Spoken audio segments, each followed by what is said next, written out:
Mas este não é o fim de nossa história. Esperem para ver o que vem em seguida.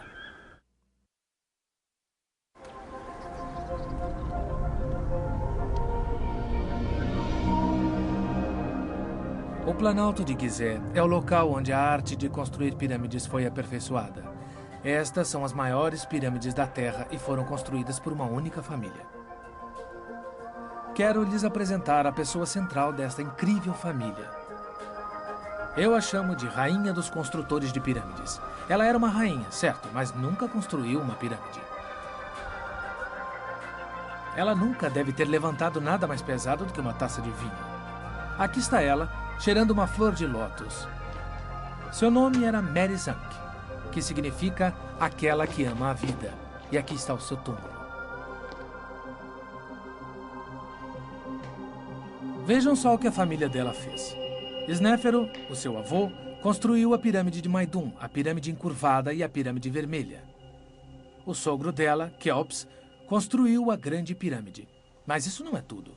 O marido Khephren construiu a segunda maior pirâmide e incluiu a esfinge no projeto. E em seu túmulo, ela se cercou da família. Mas nessa família de grandes realizadores, quero me concentrar realmente no primo Remiano. Ele foi o arquiteto da Grande Pirâmide. Pensem na importância dele, administrando o maior projeto de construção da história. Sua estátua mostra que ele era bem pesado. Naqueles dias, um pouco de gordura era sinal de status, e parece que ele foi muito bem sucedido.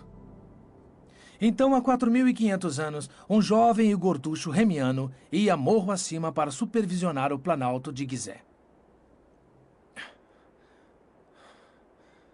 Por isso, Remiano veio para cá. Olhe para essa vista. Deste local, planejaria o trabalho que faria no resto de sua vida. Entendam, o lugar tinha que estar na margem oeste do Nilo. É aqui que o sol se põe todos os dias. Aqui era o reino dos mortos.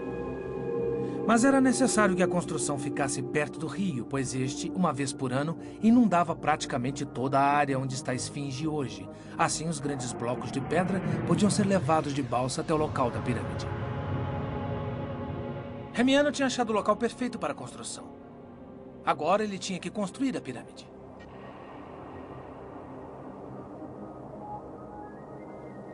Ele não criou uma coisa incrível?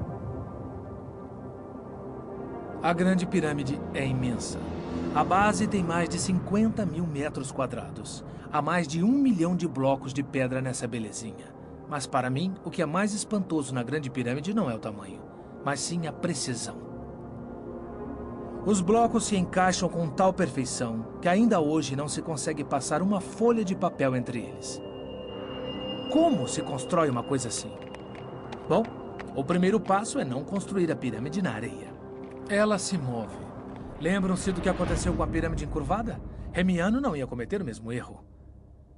A areia foi retirada até alcançar rocha e um pavimento de pedra foi assentado. Muito bem. Feita a fundação, ele queria agora orientar a pirâmide para os 4 pontos cardeais para que o falecido faraó ficasse associado com aquele ponto mágico do céu em volta do qual todas as estrelas parecem girar. Hoje é a Estrela do Norte. Mas nos dias de Remiano não era. Na verdade, era um ponto entre Kokab, uma estrela da Ursa Maior, e Mizar, uma da Ursa Menor. Uma vez por noite, quando Kokab ficava diretamente sobre Mizar, elas indicavam o norte verdadeiro. Foi isso que Remiano fez, e o fez com muita precisão. Nenhuma construção na história do mundo foi tão perfeitamente orientada pelos pontos cardeais. E não foi necessário apelar para a ciência. Ele apenas olhou para as estrelas. Feitas as fundações e tendo a orientação pelos pontos cardeais, onde conseguiria mais de 1 milhão de blocos de pedra? Bem, Remiano era esperto. Ele procurou os blocos o mais próximo possível do local da construção para economizar viagens. Uma pedreira estava no próprio Planalto de Gizeh, mas os turistas nunca notaram. Do alto, se podem ver as marcas dos blocos que os trabalhadores retiraram. Aqui nesta pedreira estiveram centenas de homens fazendo apenas isto. Dá para ver que o espaço é perfeito para um homem trabalhar em 2 blocos ao mesmo tempo. Mas aqueles que fizeram a pirâmide nunca tiveram nada tão bom assim. Eles só tinham ferramentas de cobre, e o cobre é mole. Então havia turmas de milhares de homens apenas para afiar as ferramentas. Estamos progredindo na construção da nossa pirâmide.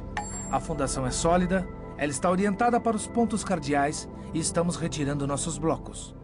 Agora temos que levar os blocos para a pirâmide.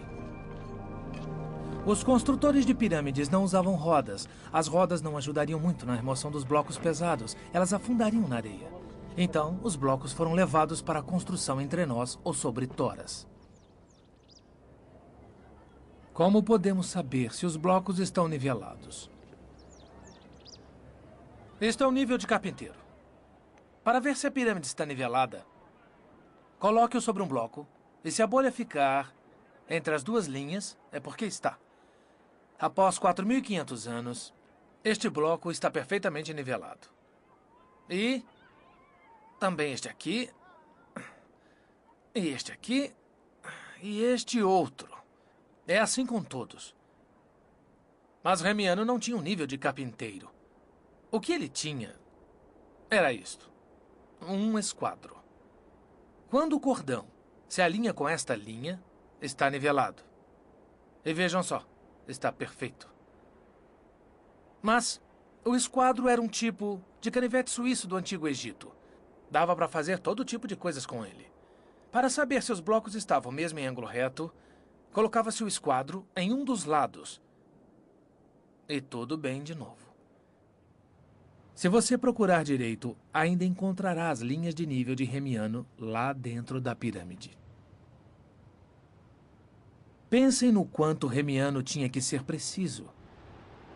Se errasse em 1 centímetro no fundo, os 4 lados não iriam se encontrar no alto. E aí, adeus pirâmide. Desastre. Mas Remiano não errou nem em 1 centímetro. Ele fez tudo certo. Esta é uma das construções mais precisas que já foram feitas. Mas não pense que Remiano era perfeito. Ele era apenas humano. Ele cometia erros.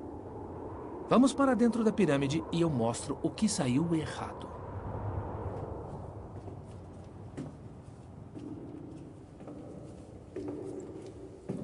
Estamos dentro da grande pirâmide.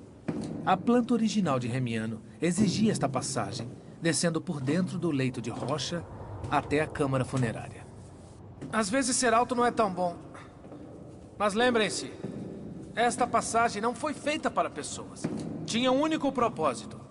A múmia do rei seria colocada em um sarcófago e deslizaria por esta passagem até a câmara funerária.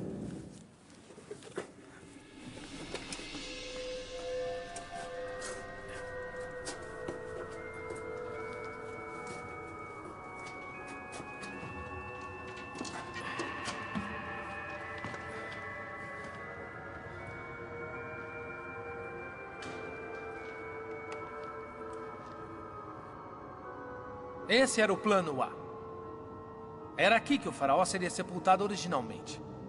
Mas como podem ver, não foi concluído. Ainda se pode ver as marcas de cinzel. Em algum momento, Remiano disse: rapazes, larguem as ferramentas. É hora do plano B. Por alguma razão, foi decidido que o rei não seria enterrado embaixo da pirâmide, mas dentro dela. O plano B parece ser um salão tradicionalmente chamado de Câmara da Rainha. É incomparável. Sabem, pirâmides egípcias podem parecer bem iguais por fora, mas por dentro são todas diferentes. Cada arquiteto tinha o seu próprio plano.